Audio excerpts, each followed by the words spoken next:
এই মুহূৰ্তত লৈ আহিছোঁ এটা গুৰুত্বপূৰ্ণ খবৰ। পুঁজিপতিৰ 11 লাখ কোটি টকাৰ ঋণ মাফৰ বিপৰীতে এতিয়া দেখিবলৈ পোৱা গৈছে সৰ্বসাধাৰণ জনতাৰ মূৰত চৰকাৰে খুধাইছে জিএছটিৰ ৰামটাঙোন। আৰু তেনে পৰিপ্ৰেক্ষিতত আপৰ এগৰাকী সাংসদ এতিয়া গৰজি উঠা পৰিলক্ষিত হৈছে। প্ৰধানমন্ত্ৰী নৰেন্দ্ৰ মোদীৰ বন্ধুৰ হাতলৈ কিমান হাজাৰ কোটি টকা গ'ল তাৰ হিচাপ দিলে সাংসদগৰাকীয়ে। এই ডাঙৰ খবৰটো টাইম 8ৰ দৰ্শকসকলক এই মুহূৰ্তত জনাইছোঁ। পুঁজিপতিৰ 11 লাখ কোটি ঋণ মাফৰ বিপৰীতে দুখীয়াৰ মূৰত জিএছটিৰ মাধমাৰ সোধাইছে চৰকাৰে। কিমান হাজাৰ কোটি টকা প্ৰধানমন্ত্ৰীৰ বন্ধুৰ হাতলৈ গ'ল হিচাপ দিলে আম আদমি পাৰ্টিৰ সাংসদে। সংসদত গৰজি উঠিল আপৰ সাংসদ সঞ্জয় সিং।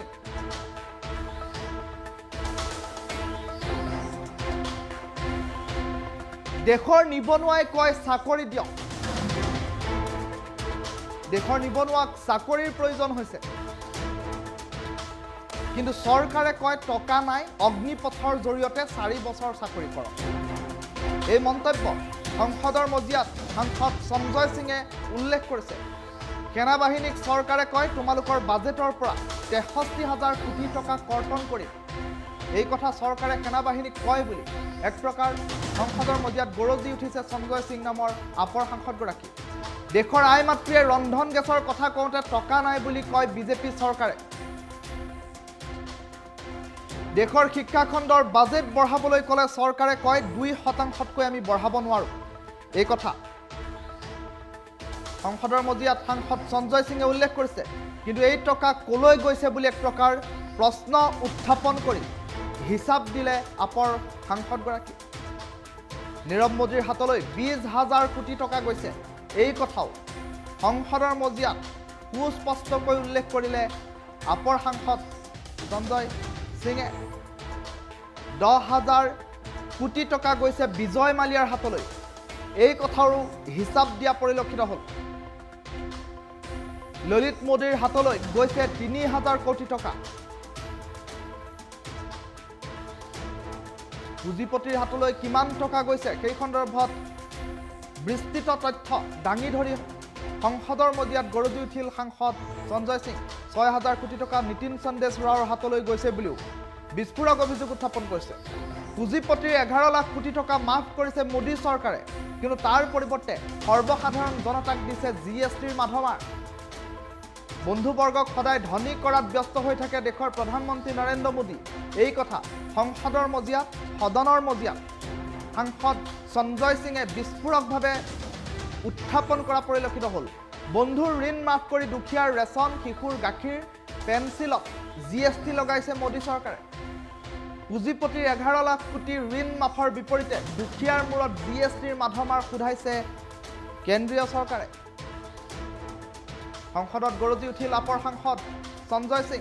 কিমান হাজাৰ কোটি টকা প্ৰধানমন্ত্ৰীৰ বন্ধুসকলৰ হাতলৈ গ'ল হিচাপ দিলে আপৰ সাংসদে।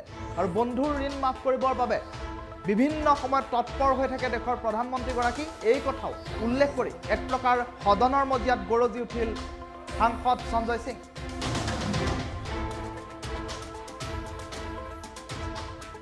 जिस महंगाई से पूरा देश कराह रहा है, मैं चंद लाइनों से अपनी बात शुरू करूंगा कि वो जिनके हाथ में हर वक्त छाले रहते हैं, वो जिनके हाथ में हर वक्त छाले रहते हैं, आबाद उन्हीं के दम पे महल वाले रहते हैं। ये देश जिनके हाथ में छाले हैं मान्यवर, उन्हीं के दम पर है, उन्हीं के दम पर है। लेकिन ये सरकार किसके लिए काम कर रही है? नौजवान कहता है नौकरी दे दो, सरकार कहती है पैसा नहीं है, अग्निवीर लेके 4 साल की नौकरी करो।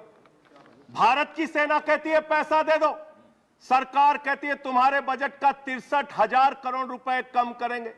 माताएं बहनें कहती है गैस का सिलेंडर बढ़ गया, बच्चे के दूध का दाम बढ़ गया, आटा दाल चावल महंगा हो गया, उसको कम कर दो, सरकार कहती है पैसा नहीं है।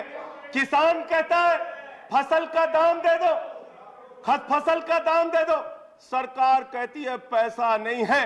अरे बुजुर्ग कहते हैं हमारी रेल की तीर्थ यात्रा, उसकी रियायत क्यों कम कर दी? सरकार कहती है हमारे पास पैसा नहीं है।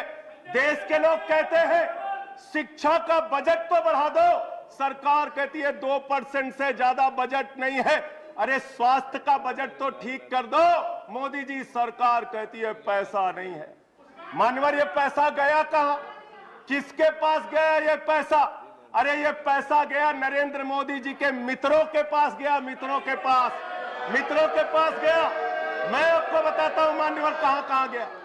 20,000 करोड़ रुपए लेके नीरव मोदी मेहुल चौकसी भाग गया, 10,000 करोड़ रुपए लेके विजय माल्या भाग गया, 3,000 करोड़ रुपए लेके ललित मोदी भाग गया, 6,000 करोड़ लेके नितिन संदेशरा भाग गया।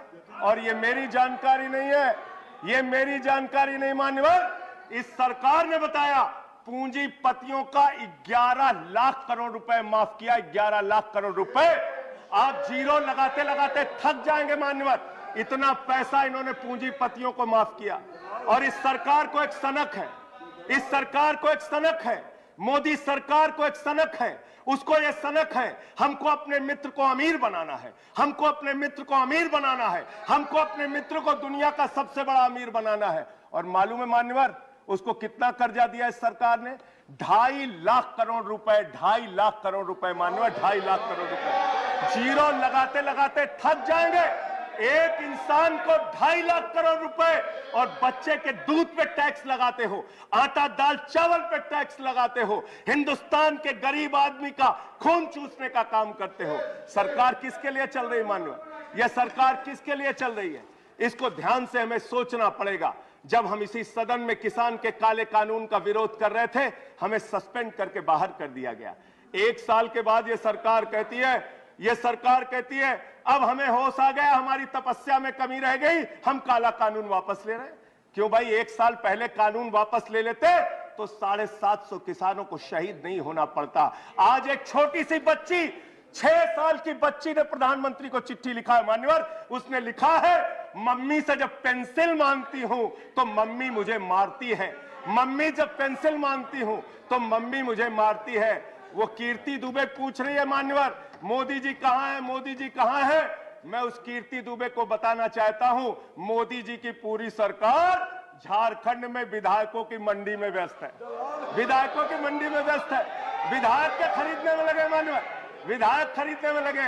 ये पूंजीपतियों की सरकार चल रही है, पूंजीपतियों की गुलामी करने वाली सरकार चल रही है, जो इस देश के अंदर महंगाई बढ़ाने का काम करती है। गरीब के लिए खाने के लिए पैसा नहीं, 800 दवाओं पर, कैंसर की दवा पे, किडनी की दवा पे, टीबी की दवा पे आपने दाम बढ़ा दिया, आपने अस्पताल के कमरे तक पे दाम बढ़ा दिया। आपकी सरकार डीएचएफएल के लिए काम करती है। 34,000 करोड़ रुपए बैंकों का घोटाला डीएचएफएल ने किया और 29 करोड़ रुपए भारतीय जनता पार्टी को चंदा दिया है मान्यवर। इनसे हिसाब मांगना चाहिए, क्यों नहीं जाती ईडी इनके पास?